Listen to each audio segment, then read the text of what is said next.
Good morning, Year 6, and welcome to our final reading session of the week. We're going to read about half of chapter 5 today, and then at the end of halfway through, we're going to stop, and you're going to have a little bit of a drawing task. So I want you to do your drawing at home, maybe in your learning journey book, and then just take a picture and you can send it in onto Class Dojo, because it'd be really fun to see all your little drawings. Okay. Chapter 5, Riddles in the Dark. When Bilbo opened his eyes, he wondered if he had, for it was just as dark as with them shut. No one was anywhere near him.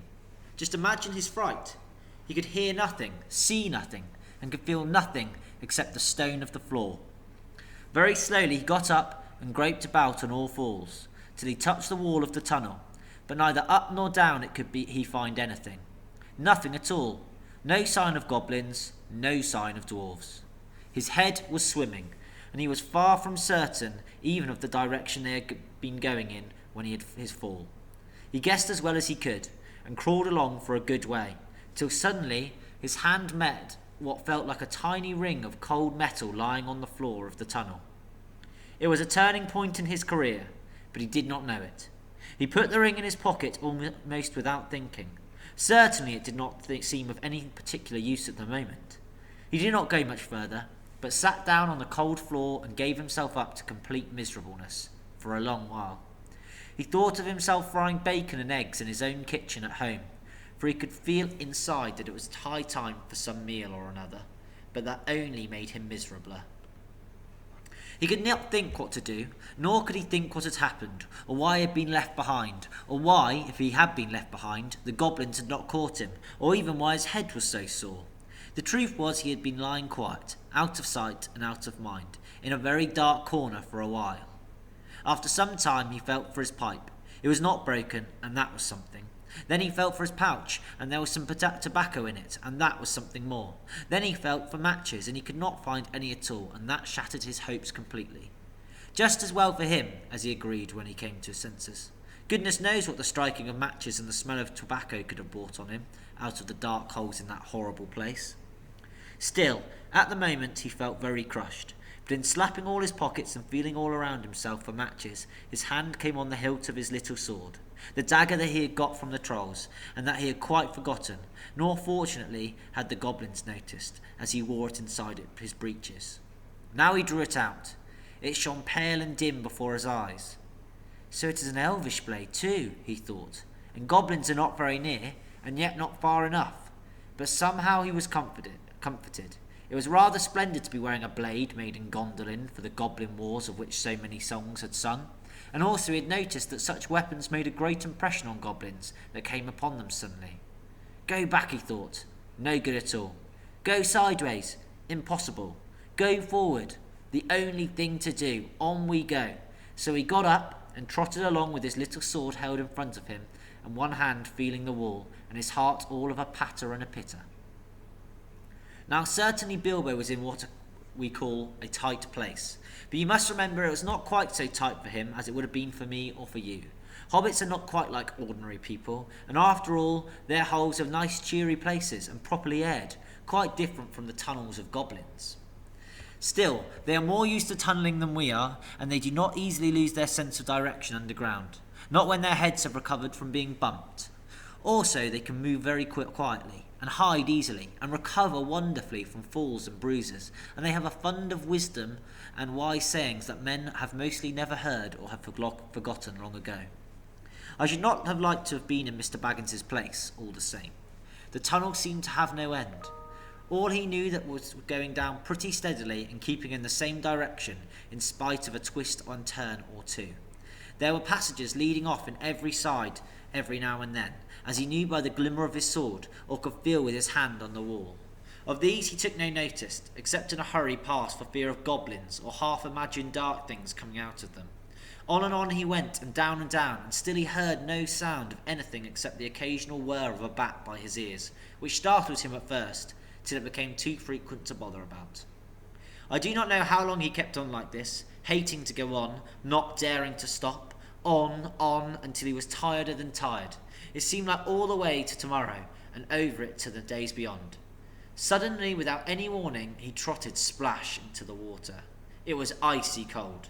That pulled him up sharp and short. He did not know whether it was just a pool in the path, or the edge of an underground stream that crossed the passage, or the brink of a deep, dark, subterranean lake. The sword was hardly shining at all. He stopped, and he could hear, when he listened hard, drops, drip, drip, dripping, from an unseen roof into the water below. But there seemed no other sort of sound. So it is a pool or a lake, and not an underground river, he thought. Still, he did not dare to wade out in the darkness. He could not swim, and he thought too of nasty slimy things with big bulging blind eyes wriggling in the water. There are strange things living in pools and lakes in the hearts of mountains. Fish whose fathers swam in, goodness only knows how many years ago, and never swam out again, while their eyes grew bigger and bigger and bigger from trying to see in the blackness. Also, there are other things more slimy than fish. Even in the tunnels and caves the goblins have made for themselves, there are other things living unbeknown to them that have sneaked in from outside to lie up in the dark. Some of these caves, too, go back in their beginning to ages before the goblins, who only widened them and joined them up with passages, and the original owners are still there in odd corners, slinking and nosing about. Deep down here by the dark water lived old Gollum, a small, slimy creature. I don't know where he came from, nor who or what he was. He was Gollum, as dark as darkness, except for two big, round, pale eyes in his thin face. He had a little boat, and he rowed about quietly on the lake, for lake it was, wide and deep and deadly cold. He paddled it with large feet dangling over the side, but never a ripple did he make. Not he. He was looking out of his pale lamp-like eyes for blind fish, which he grabbed with his long fingers as quick as thinking. He liked meat too. Goblin he thought good, when he could get it, but he took care they never found him out. He just throttled them from behind if they ever came down alone anywhere near the edge of the water while he was prowling about. They very seldom did, for they had a feeling that something unpleasant was lurking down there, down at the very roots of the mountain. They had come on the lake when they were tunnelling down long ago, and they found they could go no further, so there their road ended in that direction, and there was no reason to go that way, unless the great goblin sent them. Sometimes he took a fancy for fish from the lake, and sometimes neither goblin nor fish came back. Actually, Gollum lived on a slimy island of rock in the middle of the lake. He was not watching Bilbo now from a distance, with his pale eyes like telescopes. Bilbo could not see him, but he was wondering a lot about Bilbo, for he could see that he was no goblin at all. Gollum got into his boat and shot off from the island, while Bilbo was sitting on the brink, altogether flummoxed, and at the end of his way and his wits. Suddenly he came, Gollum, and whispered and hissed, "Bless us and splash us, my precious. I guess it's a choice feed. At least a tasty morsel it'll make us. Gollum!" And when he said Gollum, he made a horrible swallowing noise in his throat. That is how he got his name, though he always has called himself my precious.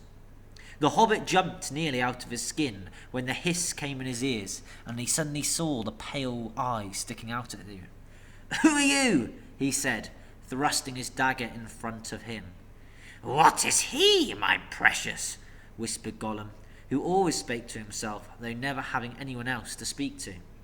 This is what he had come to find out, and he was not really very hungry at the moment, only curious. Otherwise he would have grabbed first and whispered afterwards. "I am Mr. Bilbo Baggins. I've lost the dwarves and I've lost the wizard, and I don't know where I am, and I don't want to know. If only I can get away."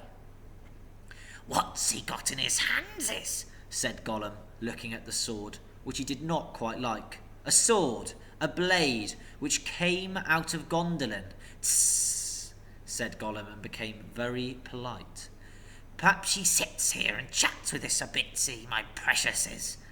It likes riddles. Perhaps it does it?"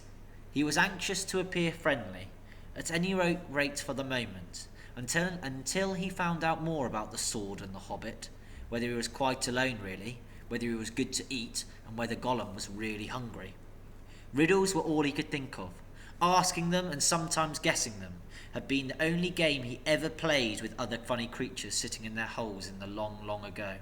before he lost all his friends and was driven away alone and crept down into the darkness under the mountains. Very well, said Bilbo. He was anxious to agree until he found out more about the creature, whether he was quite alone, whether he was fierce or hungry, and whether he was friend of the goblins. You ask first, he said, because he had not had time to think of a riddle. So Gollum hissed, What has roots and nobody sees, is taller than trees. Up, up it goes, and yet never grows. Easy, said Bilbo. Mountain, I suppose. Does it guess easy? Must have a competition with us, my precious. If Precious asks and it doesn't answer, we eats it, my precious. If it asks us and we don't answer, then we does what it wants, eh? We shows it on the way out, yes? All right, said Bilbo, not daring to disagree, and nearly bursting his brain to think of riddles that could save him from being eaten. 30 white horses on a red hill. First they champ, then they stamp, then they stand still. That was all he could think of to ask. The idea of eating was rather on his mind. It was rather an odd one too, and Gollum knew the answer as well as you do.